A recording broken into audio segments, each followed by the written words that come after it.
बात जुर्म से जूझते आवाम की हो या फिर समाज में बढ़ते क्राइम ग्राफ की, अपराध की हर सूरत के पीछे छुपा होता है कोई ना कोई गुनहगार।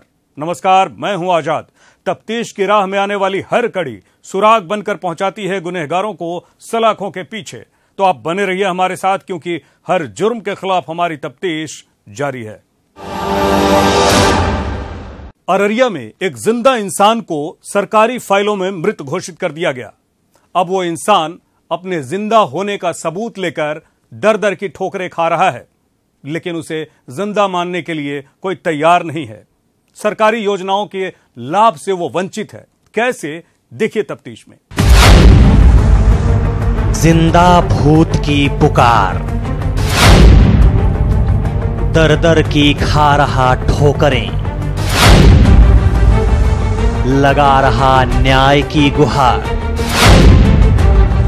मैं जिंदा हूं।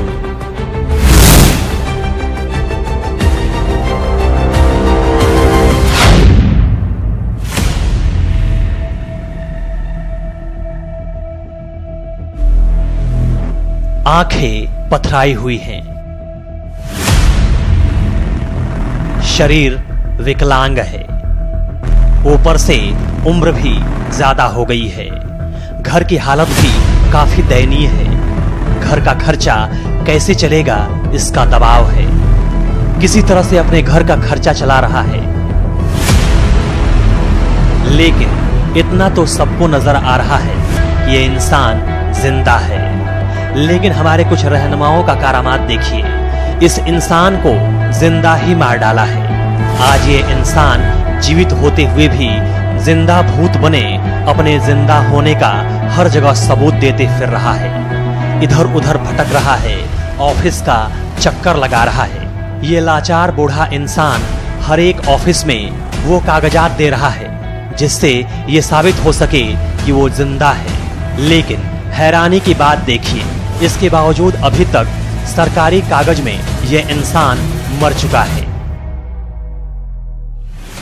अब हम आपको इस बेबस बूढ़े की दर्द भरी कहानी विस्तार से बताते हैं। दरअसल ये हैं अररिया के जौकीहाट के फरसा डांगी गांव के रहने वाले 83 वर्षीय मोहम्मद दरबान, जो सरकार से विलख विलख कर गुहार लगा रहे हैं कि बाबू लोग, हम जिंदा हैं। हम कोई भूत नहीं, बल्कि आप ही की तरह एक जिंदा इंसान है, जिसे सोशल वेलफेयर के सरकारी कागजात पर मृत बताकर सरकारी योजनाओं से वंचित कर दिया गया है। बिहार सरकार हमसे मारा गया सर, 2017 मारा गया। हमको कुछ नहीं मिलता, कोई लाभ हमको नहीं मिलता। इस बूढ़े शख्स की दर्द भरी दास्तां सुनकर हमारा भी माथा चकरा गया। पीड़ित दरबान के अनुसार उन्हें सरकारी कागज पर गांव के मुखिया ने मार डाला है और उन्हें न तो आवास योजना का लाभ मिल रहा है और न ही किसी भी प्रकार का पेंशन ही मिल पा रहा है।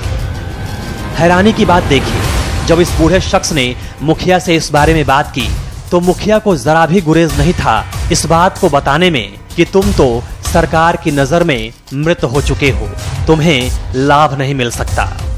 बताया वहाँ जाकर ब्लॉक में जाकर किसको किया, ब्लॉक में वहाँ दिया हमको, नेट से निकाल के कंप्यूटर से निकाल के बाद आपको मृत्यु कर दिया। हैरान करने वाली बात इतनी भर नहीं है। पीड़ित के अनुसार गांव के मुखिया ने उसे मृत घोषित कर पीड़ित शख्स के इंदिरा आवास को दूसरे गांव के लोगों को दे दिया है। दिव्यांग पीड़ित बुजुर्ग आज इंसाफ के लिए दर दर की ठोकरें खाने को मजबूर है। हमको जो इंदिरा आवास मिल रहा था और इंदिरा आवास में तीनों को जो है मतलब उनको आगे तुम कहा दे दिया सर। हम गए, हमको बेटी की शादी कराना था। आपको बता दें, इस लाचार बुजुर्ग के घर की आय का कोई स्रोत नहीं है। घर में छोटे छोटे बच्चे हैं। किसी तरह 2 जोन की रोटी की व्यवस्था ये परिवार कर पाता है। अपने हक के लिए ये पीड़ित परिवार दबंग मुखिया से बार बार कहने से भी डरता है। आशा यही है कि मुखिया इंदिरा आवास दे दिए हैं गोबरा में। हमारा ससुर है विकलांग, उसी का कागज से मार दिया है। सबसे ज्यादा आश्चर्य की बात यह है कि जौकीहाट वीडियो साहब को इस मामले की जानकारी ही नहीं है। उनके ब्लॉक का एक शख्स कागज पर मृत घोषित कर दिया गया। पीड़ित हर जगह न्याय की गुहार लगा रहा है और वीडियो साहब इस बात से बेखबर है। उसके बारे में हमको जानकारी नहीं, आवेदन मिलने पर सकता है। हालांकि बीडीओ साहब की बातों से लगा कि वो जौकीहाट प्रखंड में भ्रष्ट जनप्रतिनिधियों के रवैये से बखूबी वाकिफ हैं। उनका कहना था कि यदि पीड़ित आवेदन देता है तो जांच कर उसे जरूर इंसाफ दिलाया जाएगा। सार्वजनिक एवं पंचायत सेवक से जांच करा लेंगे और जांच कराने के बाद अगर जीवित होगा तो उसको हम काम करवा देंगे, उसका पेंशन दिलवा देंगे। जहां एक तरफ सीएम नीतीश कुमार सिस्टम में चल रही व्यवस्था को आधुनिक बनाकर साफगोई का दावा कर रहे हैं, वहीं एक दिव्यांग पिछले कई महीनों से खुद को जिंदा साबित करने के लिए दर दर की ठोकरें खा रहा है। सच में कहा गया है कि व्यवस्थापक की मुहर तो व्यवस्था पर पड़ ही जाती है। आखिर इस लाचार बूढ़े को किस जुर्म की सजा मिल रही है? इस पूरे मामले की जांच की जरूरत है ताकि पीड़ित को उचित न्याय मिल सके। तफ्तीश के लिए अररिया से सतीश कुमार की रिपोर्ट, न्यूज़ 18 बिहार झारखंड। अपराधी बेखौफ हो चुके हैं, अपराध चरम सीमा पर है, खाकी वर्दी अब भी सुस्त है। समस्तीपुर में एक नेता को गोली मारकर हत्या कर दी हत्यारों ने। क्या है पूरा मामला, आइए देखते हैं तफ्तीश में। मौत का सरेआम खेल, थर्रा उठा पूरा इलाका। आरजेडी नेता की हत्या, दहशतगर्दों से दहशत।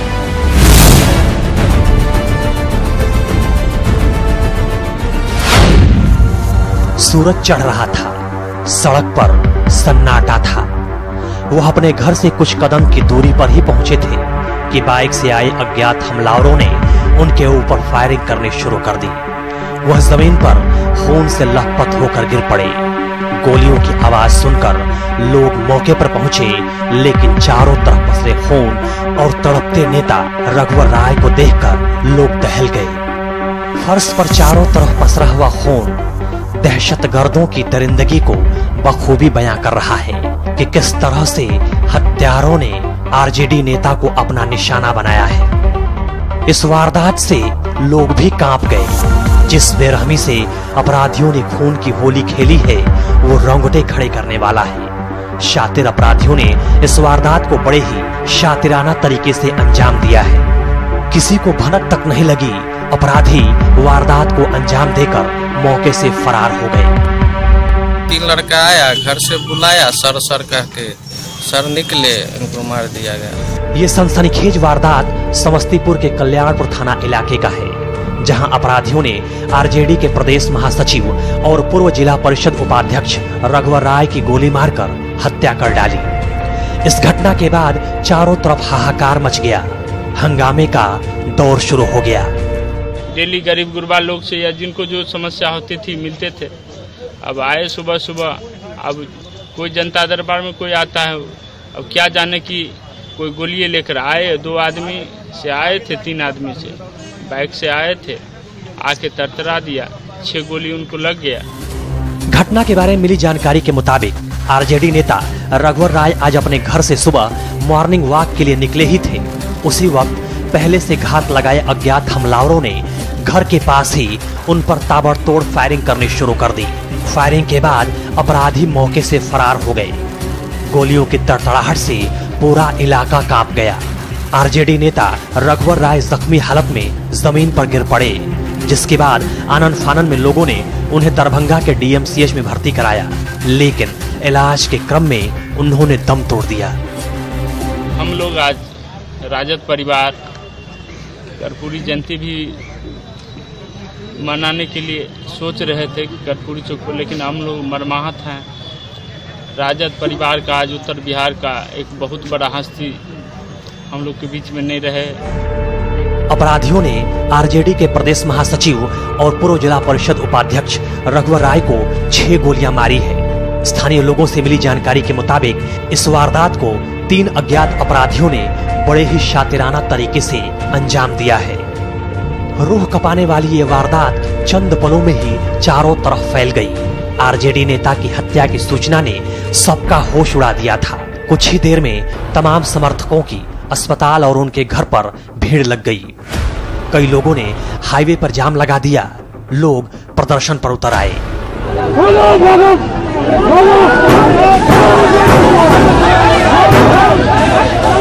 मामले की पड़ताल में जुटी पुलिस मौके पर पहुंचकर मामले की जांच में जुट गई। साथ ही पुलिस शव का पोस्टमार्टम डीएमसीएच में करा रही है। दूसरी तरफ इस वारदात के बाद से लोग प्रशासन पर सवाल भी खड़े कर रहे हैं। वहीं सरकार के लाख कोशिशों के बावजूद अपराधियों पर लगाम लगाने में प्रशासन नाकाम है और पानी सर से ऊपर बहने लगा है। कोई बड़ा कदम उठाने की जरूरत है ताकि बेखौफ अपराधियों पर नकेल कसा जा सके।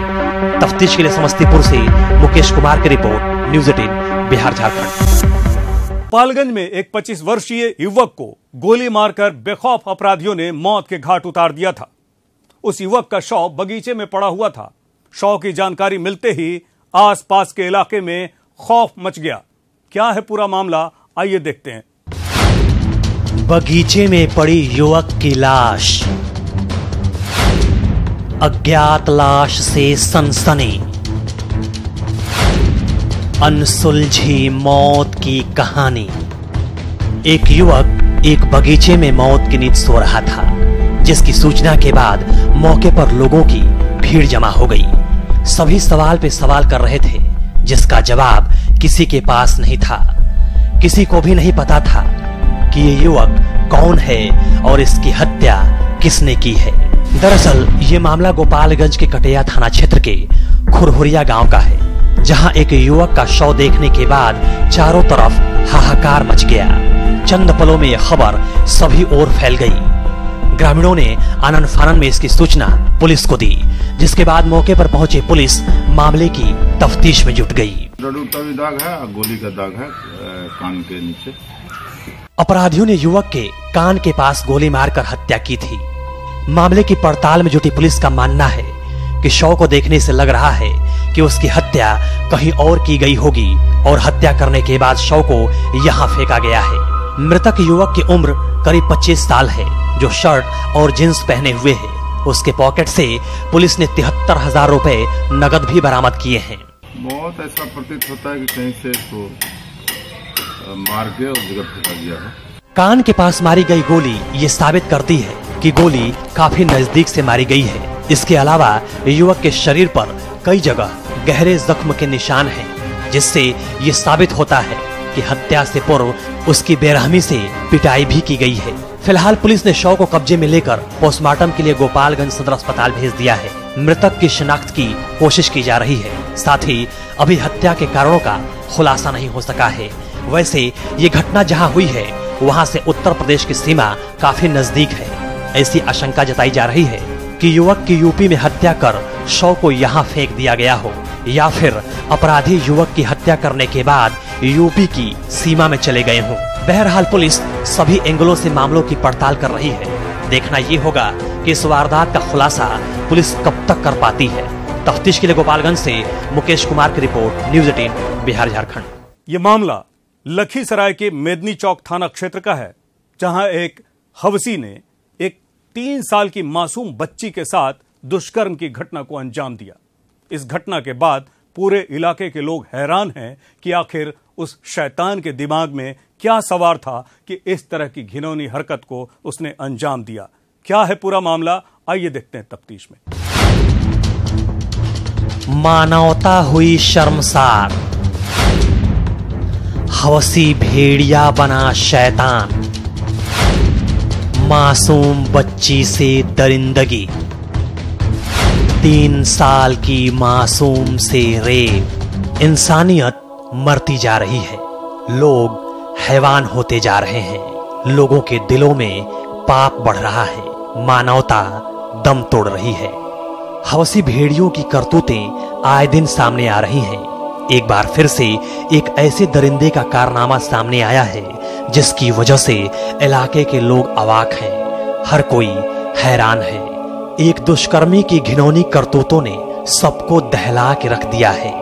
जिस तरह से एक लड़के ने 3 साल की मासूम बच्ची को अपना शिकार बनाया है, वो रोंगटे खड़े करने वाला है। दरअसल ये मामला लखीसराय के मेदनी चौक थाना क्षेत्र का है, जहां के रहने वाले रुदल महतो के 15 वर्षीय बेटे बिट्टू कुमार ने एक 3 वर्षीय मासूम बच्ची को अपना शिकार बनाया है। पीड़ित परिवार के अनुसार हवस के दरिंदे ने उस वक्त लड़की के साथ घिनौना काम किया, जब मासूम बच्ची के माता पिता काम पर घर से बाहर गए हुए थे। उस वक्त बच्ची घर में खेल रही थी, बाकी लोग अपने काम में व्यस्त थे। तभी पड़ोसी बिट्टू बच्ची को बहला फुसलाकर अपने घर पर ले गया, जहां उस हौसी भेड़िए ने उस 3 वर्षीय मासूम बच्ची के साथ दुष्कर्म की वारदात को अंजाम दिया। पीड़ित की मां ने तो मंगलवार की शाम जब वो मटर की छेमी तोड़ने के बाद घर पहुंची तो घर पर बच्ची नहीं थी।